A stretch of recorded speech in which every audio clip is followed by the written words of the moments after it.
위한 십자가, 또 우리를 위하여 예수님께서 행하신 일을 다시 한번 기억하고 또 감사할 수 있도록 또 귀한 찬양해 주신 사무엘 선교회와 또 다윗 선교회에게 감사드립니다. 성도 여러분, 지난 이틀 동안 우리는 말씀이 우리의 중심이 되어야 한다는 사실을 함께 나누었습니다. 또한 그 말씀의 중심이 되는 것이 무엇인지도 함께 나누었습니다. 예수님은 그것을 율법과 선지자의 강령이라 말씀하시면서 하나님을 사랑하고 이웃을 사랑하는 것이라 하셨습니다. 그러므로 믿음이란 단지 어떤 내용을 아는 것이 아닙니다. 믿음이란 하나님 사랑과 이웃 사랑이 내 삶의 중심이 되게 하시는 그 은혜를 받는 것입니다. 전에는 내 생각과 감정만 유익만 생각했습니다. 그런데 믿음으로 말미암아 이제는 하나님 사랑과 이웃 사랑이 내 삶을 보는 기준이 되고 내 생각과 말과 행동의 중심이 되기 시작합니다. 그런데 성도 여러분, 마태복음은 여기서 멈추지 않습니다. 마태는 22장에서 율법의 중심이 사랑이라는 예수님의 말씀을 들려준 뒤에요, 이어진 23장에서 그 중심을 놓친 종교가 어떤 모습으로 굳어지는지를 보여줍니다. 그리고 그중 오늘 본문은 사랑을 잃어버린 신앙이 어떻게 겉만 남는 외식으로 굳어지는지를 우리에게 보여줍니다. 말씀을 보시면 예수님은 바리새인들과 서기관들을 향해 아주 좀 강한 말씀을 하십니다. 25절 27절입니다. 잔과 대접의 겉은 깨끗하되 그 안에는 탐욕과 방탕으로 가득하다. 또 27절에 회칠한 무덤 같다 겉으로는 아름다워 보여도 안에는 죽은 사람의 뼈와 모든 더러운 것이 가득하다라고 하십니다. 이 말씀은 단지 겉보다 속이 중요하다는 일반적인 교훈이 아닙니다. 예수님은 신앙의 중심이 사랑에서 멀어질 때 종교가 어떻게 외식으로 굳어지는지를 보여주시는 것입니다. 겉은 남아있습니다. 예배 모양도 남아있습니다. 경건의 언어도 남아있습니다. 종교적 열심도 남아있습니다. 그러나 그 안에 하나님 사랑과 이웃 사랑이 약해지면 그 신앙은 점점 중심을 잃어가게 됩니다. 그리고 그것을 끝나지 않죠. 그 중심을 잃은 자리에는 어느새 자기 유익과 자기 의가 더 크게 자리 잡기 쉽습니다. 그래서 외식은 단지 겉모습을 꾸미는 행동 몇 가지가 아닙니다. 외식은 겉과 속이 나뉘는 것입니다. 사람 앞에 보이는 나와 하나님 앞에 실제인 내가 달라지는 것입니다. 보이는 모습만 중요하게 생각하는 것이죠. 바로 이것이 뒤집힌 영성입니다. 성도 여러분, 그러나 이 말씀은 당시 종교 지도자에게만 향한 말씀은 아닐 것입니다. 오늘 우리도 말씀의 중심을 놓치면 겉은 남아있어도 안은 메말라가는 신앙으로 기울 수 있기 때문입니다. 그래서 이 말씀은 바리새인과 율법학자들에게만 하신 말씀이 아니라 우리 자신을 이 고난주간을 통하여서 돌아보게 하는 말씀입니다. 그렇다면 성도 여러분, 주님이 원하시는 모습은 어떤 모습이겠습니까? 하나님 사랑과 이웃 사랑이 주님의 은혜로 우리 안에 조금씩 채워져 갈 때 도대체 우리 안에는 어떤 변화가 일어나게 되는 것일까요? 외식적이지 않고 겉과 속이 다르지 않게 된다는 것은 과연 어떤 모습일까요? 바로 이 지점에서 우리는 기독교의 영성을 생각하게 됩니다. 그런데 성도 여러분, 과연 영성이 무엇일까요? 우리는 영성이 깊다라는 표현을 종종 씁니다. 근데 여기서 영성이 뜻하는 바가 무엇일까요? 우리는 영성이라고 하면 보통 눈에 보이지 않는 어떤 부분만 떠오르기 쉽습니다. 그래서 영적인 것은 따로 있고 우리의 생각과 마음과 삶은 또 따로 있다고 여기기 쉽습니다. 그러나 성경은 사람을 그렇게 나누어 보지 않습니다. 하나님은 우리의 마음과 목숨과 뜻, 곧 우리의 존재 전체가 하나님을 향하기를 원하십니다. 그러므로 참된 영성은 보이지 않는 어떤 한 부분만의 문제가 아닙니다. 성경이 말하는 영성은 죄로 인해 왜곡된 우리의 생각과 마음과 뜻이 조금씩 은혜로 회복되어 가는 것입니다. 우리의 지정의가 회복되어 가는 것이죠.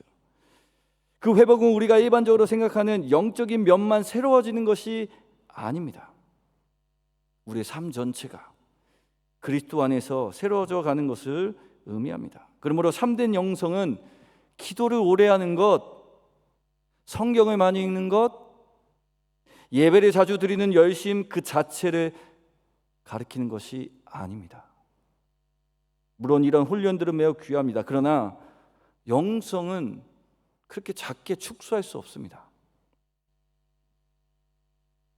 성경이 말씀하시는 영성은 하나님 사랑과 이웃 사랑이 우리 안에 회복되는 것입니다. 곧 우리의 생각과 마음, 뜻도 하나님 사랑과 이웃 사랑의 방향으로 온전하게 작동되는 것이죠. 죄로 인해서 왜곡되었던 우리의 우리의 이성이 회복되는 것입니다. 우리의 감정이 회복되는 것입니다. 우리의 의지가 하나님의 말씀 안에서 바르게 작동하는 것, 이것이 영성입니다. 그냥 보이지 않는 어떤 것을 의미하는 것이 영적인 것이 아니라는 사실이죠. 그렇게 우리는 영성을 생각했을 때에 이성과 생각은 어떻게 사랑할지에 대해서 배우게 됩니다. 우리의 감정은 사랑을 기뻐하게 됩니다. 그리고 이웃의 아픔을 함께 느끼는 쪽으로 자라나게 됩니다. 의지는 받은 사랑으로 사랑의 길을 선택하는 쪽으로 나아가게 됩니다. 그러므로 영성은 우리의 지정이 곧 인격과 관련됩니다. 우리의 지정의가 믿음 안에서 회복되어 하나님 사랑과 이웃 사랑의 전제를 따라 살아가는 것이죠. 그래서 예수님은 제자도에 대해서 말씀하시면서 이렇게 말씀하셨습니다. 요한복음 13장 34절 35절에 이렇게 기록되어 있습니다. 새 계명을 너에게 주노니 서로 사랑하라. 내가 너희를 사랑한 것 같이 너희도 서로 사랑하라. 너희가 서로 사랑하면 이로써 모든 사람이 너희가 내 제자인 줄 알미라. 예수님이 말씀하신 제자도는요, 우리가 일반적으로 생각할 수도 있을 것 같은 어떤 헌신, 봉사, 그게 아니었습니다. 말씀은 분명하게 말씀하시죠. 사랑입니다.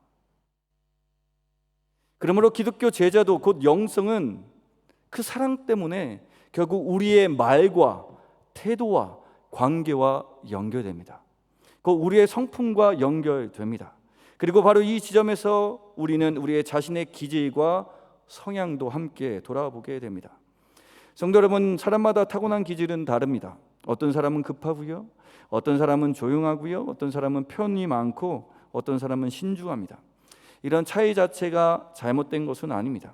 하나님께서 사람을 각각 다르게 지으셨기 때문입니다. 그러므로 문제는 기질과 성격이 다르다는 데 있지 않습니다. 문제는 그 기질이 하나님의 사랑 안에서 다듬어지고 있는가? 아니면 여전히 자기 중심성에 붙들려 있는가 하는 데 있습니다. 그래서 복음을 믿는다는 것은 우리의 타고난 기질을 없애버리는 것이 아닙니다. 주님의 은혜는 우리의 기질을, 우리의 성격을 다루시고요, 다듬어 가십니다. 하나님 사랑과 이웃 사랑이 우리 안에 깊어질수록 우리의 성격이 조금씩 다듬어지는 것이죠. 그렇게 주님은 우리를 성화의 길로 이끌어 가십니다.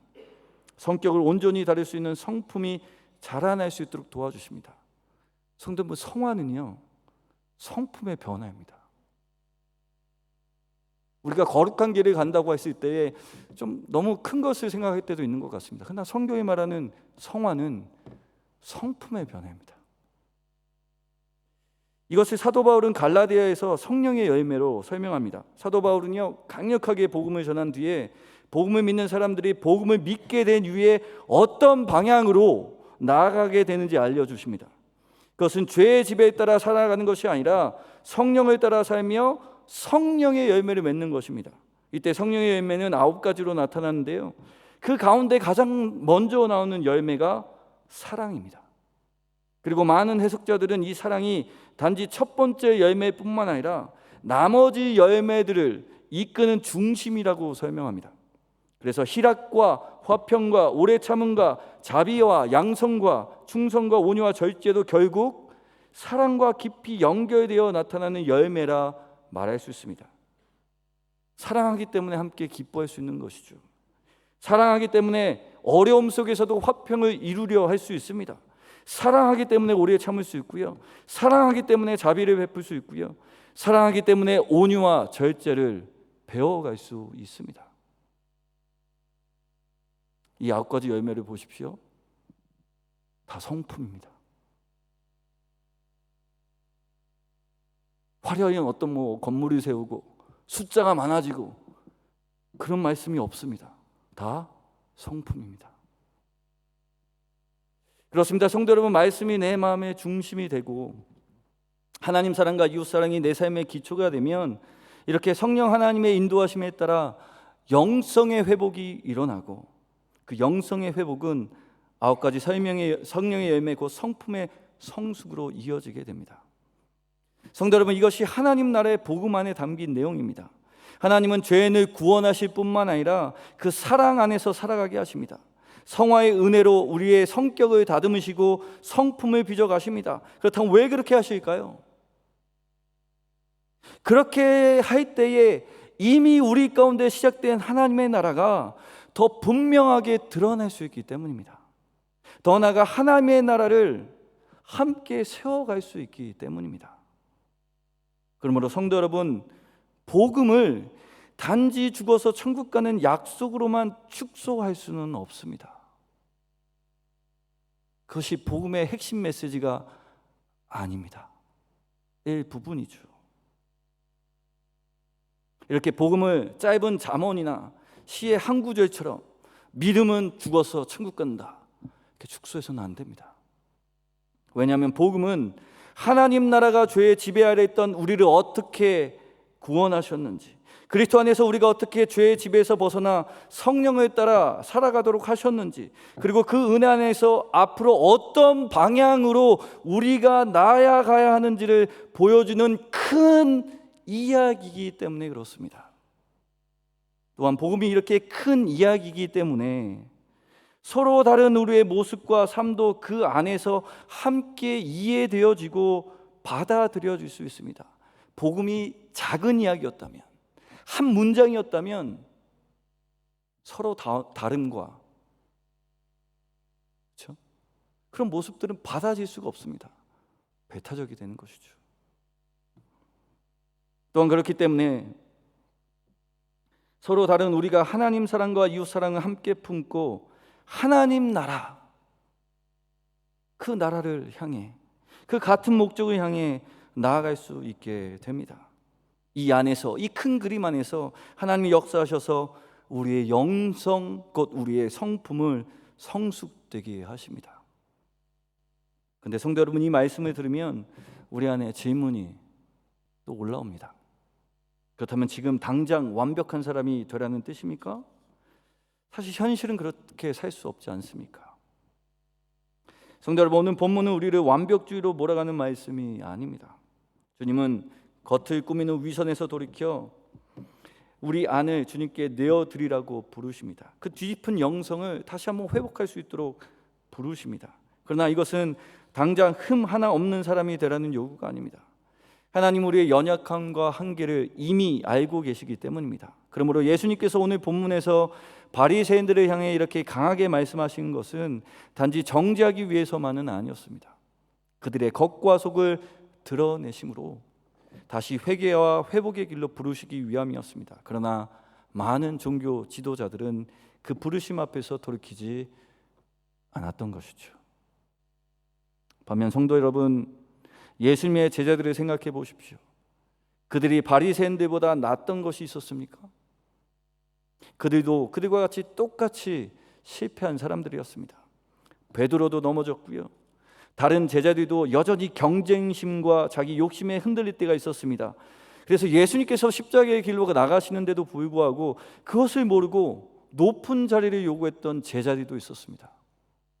그들도 겉과 안이 다른 사람들이었습니다. 뒤집힌 영성을 소유한 사람들이었습니다.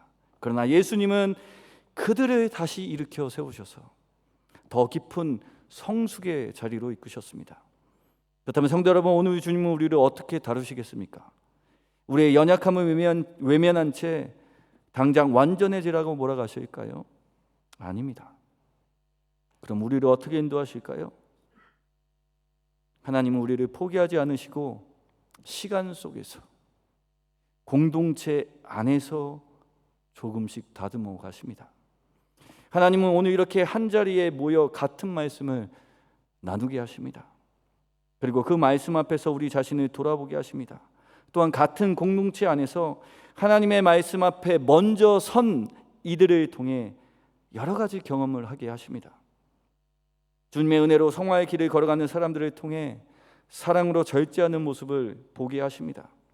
분노가 올라오는 자리에서도 온유하게 말하는 모습을 보게 하십니다.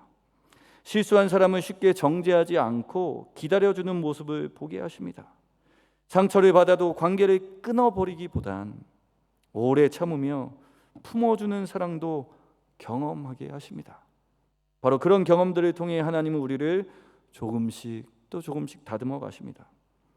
혼자서는 잘 보지 못했던 내 모습을 보게 하시고, 혼자서는 잘 배우지 못했던 사랑의 방식을 공동체 안에서 배우게 하십니다.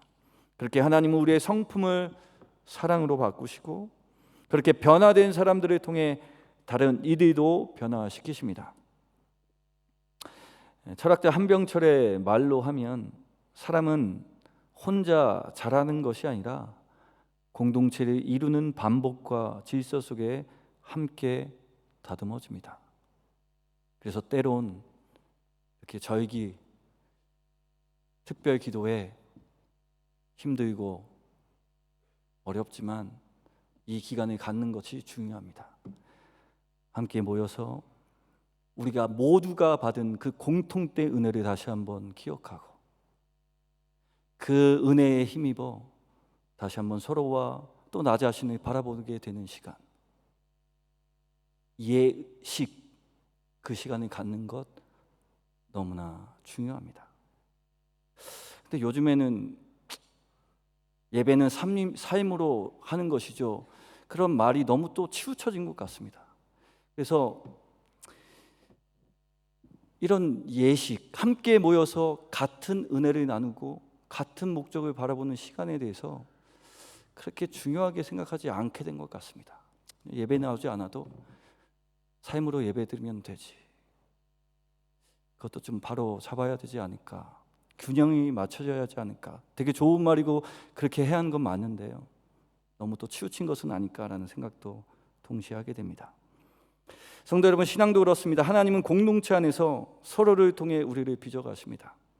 그리고 이러한 하나님의 일하심을 우리는 사모의 상하에서 보게 됩니다. 성도 여러분, 사모의 상하는 권력을 둘러싼 긴장과 경쟁의 이야기로 가득합니다. 사실 그 역사를 보면 정치 이야기에 더 가깝죠. 그러나 그 속에서 하나님의 섭리는 늘 크게 드러나기보단 조용히 흐릅니다. 그래서 사무엘 상하를 읽다 보면 도대체 하나님이 어디 계신지 찾아보기가 힘들 때도 있습니다. 그 섭리가 보이지 않습니다.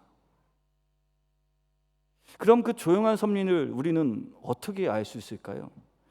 성경이 읽는 독자는 이것은 하나님의 역사고 하나님의 보이지 않는 손이 있었구나, 섭리였다라는 것을 어떻게 발견할 수 있을까요?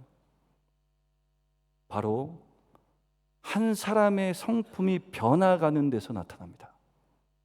성도 여러분, 다윗을 생각해 보십시오. 다윗은 자기 힘으로 왕위를 붙잡으려 하지 않고 하나님의 약속을 기다리며 자신을 하나님께 맡기는 태도를 배워갑니다. 하나님은 보이지 않게 바로 그 기다림의 시간 속에서 다윗의 성품을 빚어가십니다. 그리고 사람들은 다윗을 통해 하나님을 경외하는 왕이 어떤 사람인지 보게 됩니다. 더 나아가 그 모습을 통해 그들 또한 하나님을 자신의 하나님으로 믿게 됩니다. 보이지 않는 하나님의 섭리, 도대체 하나님은 어떻게 역사하신 거야? 그 섭리가요, 한 사람의 성품의 변화를 통해서 드러납니다. 그리고 하나님은 그 한 사람을 통해서 하나님의 나라를 세워가십니다. 그렇습니다. 성도 여러분, 하나님은 먼저 은혜를 배워간 사람을 통해 다른 이들도 함께 성숙해 가게 하십니다. 그런데 이 말은 또한 공동체는 완성된 사람들의 모임이 아니라 주님의 은혜 안에서 함께 다듬어져 가는 사람들의 모임을 의미하기도 합니다. 그래서 공동체 안에는 서로 다르고, 그렇죠? 여전히 연약한 자가 있을 수도 있습니다. 물론 성숙한 사람도 있을 것입니다. 그러나 연약한 사람도 분명 있을 수 있습니다. 그렇기 때문에 사랑해야 할 때 사랑하지 못할 수도 있고요, 온유해야 할 때 거칠게 반응할 때도 있으며, 절제해야 할 때도 자기 생각이 먼저인 사람도 있을 수 있습니다. 반대로 이런 선함을 이용해서 자기 자신을 정당화하는 그런 사람들도 분명히 있을 것입니다. 그러나 이것은 이상한 일이 아닙니다. 그게 이상하다고 생각하면 이게 심각한 문제인데요, 이것은 자연스럽게 나타날 수 있는 문제입니다. 그러나 성도 여러분, 우리는 그 모습을 보며 실망하지 않게 되는 이유는 우리는 성화가 한순간에 이루어지는 일이 아니라 주님의 은혜 안에서 점진적으로도 이루어지는 이름을 믿기 때문입니다. 한순간에 바꿀 수도 있으십니다. 그러나 대다수의 경우는 하나님은 시간과 공간 속에서 사람을 서서히 변화시켜 가십니다. 그래서 우리는 그런 일이 일어날 때마다 실망할 수는 있어도 소망까지 내려놓지 않게 됩니다. 언젠가 성숙하게 하실 하나님의 은혜를 믿기 때문입니다. 그래서 나에게 맡겨진 사랑과 인내의 책임도 쉽게 포기하지 않게 됩니다.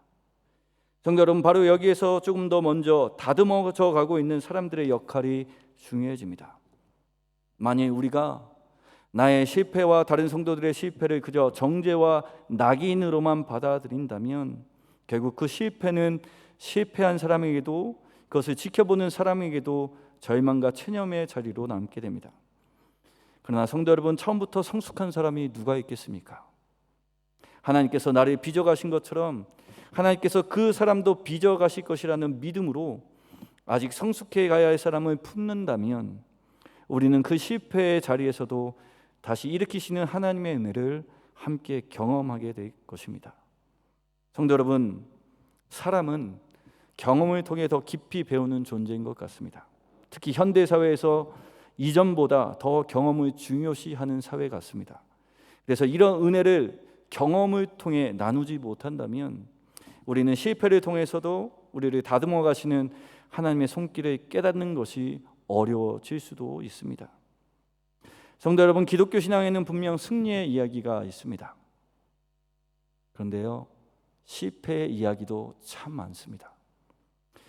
다만 복음은 실패를 다르게 보게 합니다.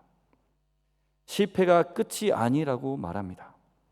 실패 속에서도 다시 시작하게 하시고 바로 그 자리에서도 하나님의 또 다른 이야기를 하나님이 또 다른 이야기를 써 가실 수 있음을 바라보게 하십니다. 그렇게 실패의 자리도 복음 안에서 감당할 수 있게 하십니다. 그런데 여기서 중요한 것은 그 실패를 다른 눈으로 보게 해주는 공동체가 있어야 한다는 사실입니다. 혼자 있으면 실패는 쉽게 정죄가 되고 절망이 됩니다. 그러나 복음 안의 공동체는 실패한 사람을 끝난 사람으로 보지 않고 다시 붙드시는 하나님의 은혜 안에서 보게 합니다. 그러므로 교회 안에서 우리는 서로를 정죄하기보다 함께 자라갈 수 있습니다. 서로를 비교하기보다 서로를 기다려 줄 수 있습니다. 서로를 밀어내기보다 사랑 안에서 품어 줄 수 있습니다. 우리가 복음을 믿고 그 은혜를 먼저 받았기 때문입니다. 하나님은 바로 그렇게 시간 속에서 또한 공동체 안에서 우리의 영성을 성숙하게 하시고 우리의 성품을 빚어 가십니다. 그러므로 성도 여러분, 고난주간 세 번째 날이 지나면서 오늘 우리는 다시 한번 주님 말씀 앞에 우리 자신을 보게 됩니다. 예수님은 오늘도 말씀하십니다. 먼저 안을 깨끗하게 하라. 이 말씀은 우리를 정죄하시기 위한 말씀이 아닙니다. 오히려 우리를 다시 살리시고 다시 사랑하게 하시며 다시 자라가게 하시는 말씀입니다. 그렇게 우리의 영성이 회복되고 사도 바울이 말씀하신 것처럼 우리의 인격이 그리스도를 닮아가게 하십니다. 또한 주님은 우리 공동체도 그렇게 함께 자라가게 하실 것입니다. 그리고 그리스도를 닮아가는 사람들을 통하여 그 일을 이루어 가실 것입니다. 그러므로 이러한 방향으로 우리를 인도하시는 주님을 기억하며 우리도 함께 그 길로 나아가길 원합니다. 서로 도와주고 서로 격려하고 서로 이끌어주면서 무엇보다 일을 많이 하는 것에 초점을 두는 것이 아니라 서로 도와주고 서로 격려하고 서로 이끌어주는 것은요, 일을 잘 되게 하는 것 그 이상의 의미가 있습니다. 그것은 그리스도를 닮는 성품을 함께 배워가는 공동체가 되는 것입니다. 일을 잘하게 하는 것이 아니라요, 그 일을 통해서 그리스도의 성품을 하나하나씩 배워가면서 함께 자라나기 위함인 것이죠. 이 자체를 보지 마십시오. 그 일에 맡겨주신 하나님의 인도하심을 보십시오. 그리고 그 일을 통해서, 그 자리를 통해서 하나님이 나의 성품을 어떻게 다듬어 가실지 기대하며 나아가는 우리가 되기를 원합니다. 그렇게 함께 그리스도를 닮아가는 공동체 되기를 원합니다. 또한 성도 여러분, 거룩한 상상력으로 이런 것들을 좀 기대했으면 좋겠습니다. 정말 우리가 이 말씀으로, 우리가 복음으로 그 꿈꾼, 그 소망으로 받은 하나님의 나라가 우리 가운데 임하면 얼마나 좋을까? 교회 오는 것이 얼마나 기쁠까? 교회 오는 것이 도살장에 끌려가는 소가 아니라 얼마나 기대하고 소망하며 회복되는 역사를 우리가 누릴 수 있을까? 또한 그 기쁨으로 하나님께 얼마큼 영광을 돌릴 수 있을까? 그것을 좀 우리가 기대하고 상상했으면 좋겠습니다. 이 고난주간 하나님이 우리에게 주신 그 거룩한 상상력을 통해 하나님의 나라를 소망하면서요, 함께 그 방향으로 나아가는 우리가 되길 소망하며 이 말씀을 전해드렸습니다. 이 시간 함께 나눈 말씀을 다시 묵상하고요, 함께 찬양하고 기도드리길 원합니다.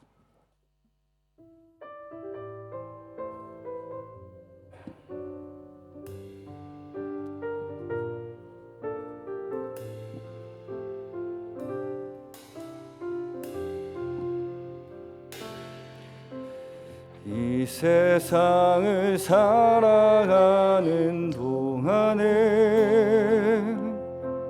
나의 힘을 의지할 수 없으니 기도하고 낙심하지 말 것은 주께서 참 소망이 되심이라.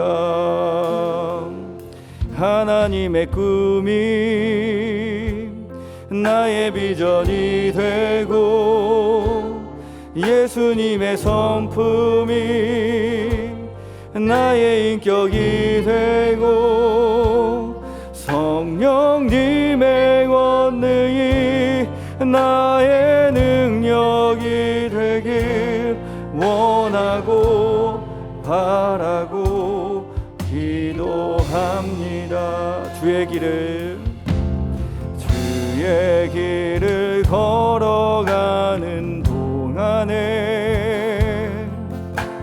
세상의 것 의지할 수 없으니 감사하고 낙심하지 말 것은 주께서 참 기쁨이 되심이라.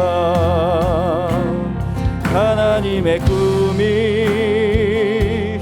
나의 비전이 되고 예수님의 성품이 나의 인격이 되고 성령님의 권능이 나의 능력이 되길 원하고 바라고 기도합니다. 하나님의 꿈이 나의 비전이 되고 예수님의 성품이 나의 인격이 되고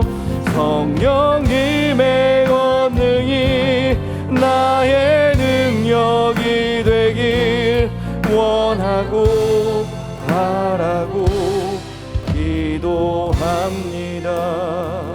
그래서 이 시간 함께 나눈 말씀을 기억하며 기도하기를 원합니다. 하나님을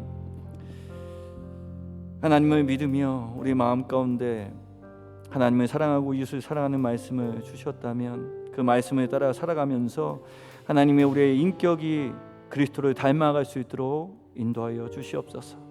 성령의 인도하심에 따라 성령의 9가지 열매를 맺어가는 우리가 되게 하여 주시고, 특별히 사랑 속에서 함께 세워가고 우리의 수고와 헌신이 하나님 다른 사람들의 그 성품이 변하고 성숙되는 것 가운데 쓰임받을 수 있도록 인도하여 주시옵소서. 함께 기도하며 나가겠습니다.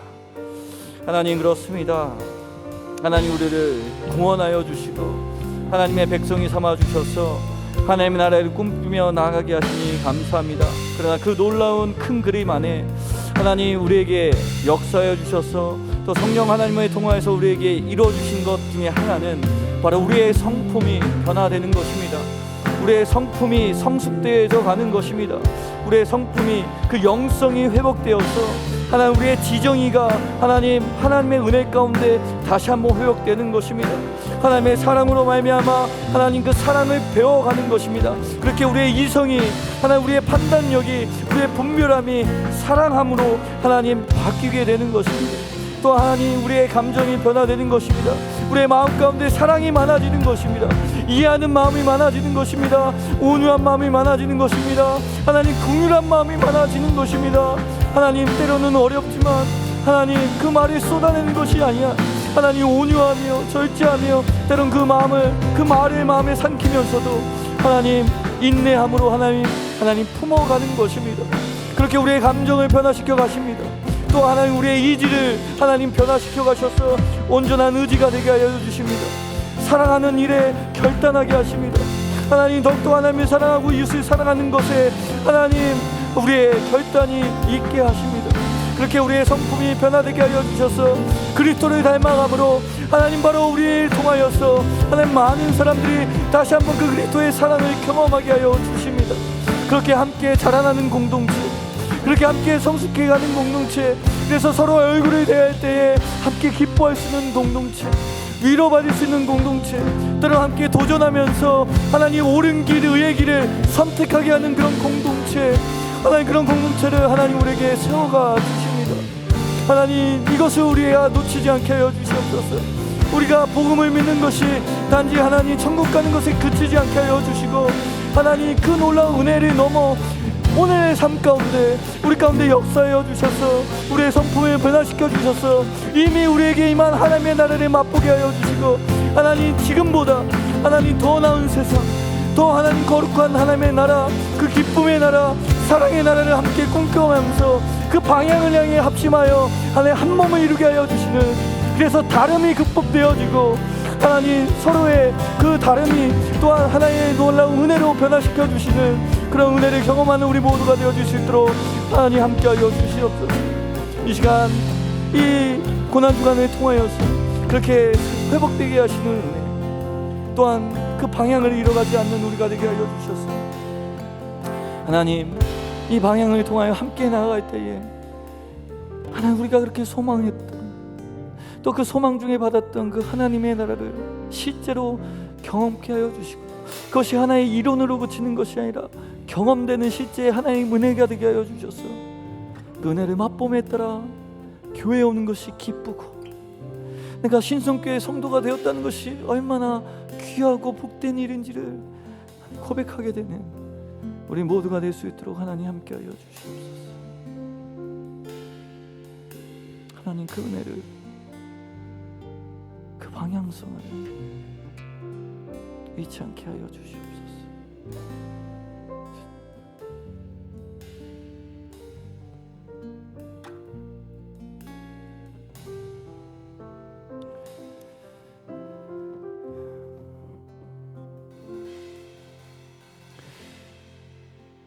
하나님 감사합니다. 하나님을 믿게 하신 은혜, 그 십자가의 사랑을 받게 하여 주셔서 다시 한번 그 은혜에 힘입어 우리의 내면을 바라보게 하시니 감사합니다. 또한 우리가 그 믿음 안에서, 그 은혜 안에서, 그 사랑 안에서 어떤 방향으로 나아가야 할지 다시 한번 기억하게 해주셔서 업적과 성과가 아니라 성품과 인격이 성숙되어지고 예수 그리스도께서 우리에게 주신 그 소망의 나라를 함께 꿈꾸며 다름을 극복하고 하나님의 나라를 세울 수 있도록 인도해 주시니 감사합니다. 하나님, 고난주간을 통하여서 이 은혜를 잊지 않는 우리가 되게 하여 주시옵소서. 그리고 이 은혜를 통하여서 다시 한번 그 나라를 꿈꾸며 우리 신성교회가 귀하게 바뀌어서 그것을 기뻐하고 실제로 경험하고, 그래서 교회에 오는 것이 기쁘고 하나님을 믿게 된 것이 얼마나 감격적인 일이고, 그래서 그 감격으로 함께 사랑하며 더불어 살아가는 그 놀라운 은혜가 실제가 되게 하여 주시옵소서. 그 마음으로 주님 나아가오니 하나님 이것을 잊지 않게 도와주시고, 하나님 때론 더딜 수 있지만 하나님이 이 일을 이루어 가신다는 것을 기억하며 위로 얻고 힘을 내어 함께 그 방향으로 나아가는 우리 모두가 될 수 있도록 인도하여 주시옵소서. 다시 한번 모든 영광을 주께 올려드리며 예수 그리스도의 이름으로 기도드립니다. 아멘. 주님께서 가르쳐 주신 기도 들으심으로 고난주간 세 번째 날 기도회를 마치겠습니다. 하늘에 계신 우리 아버지, 아버지의 이름을 거룩하게 하시며 아버지의 나라가 오게 하시며 아버지의 뜻이 하늘에서와 같이 땅에서도 이루어지게 하소서. 오늘 우리에게 일용할 양식을 주시고 우리가 우리에게 잘못한 사람을 용서하여 준 것 같이 우리 죄를 용서하여 주시고 우리를 시험에 빠지지 않게 하시고 악에서 구하소서. 나라와 권능과 영광이 영원히 아버지의 것입니다. 아멘.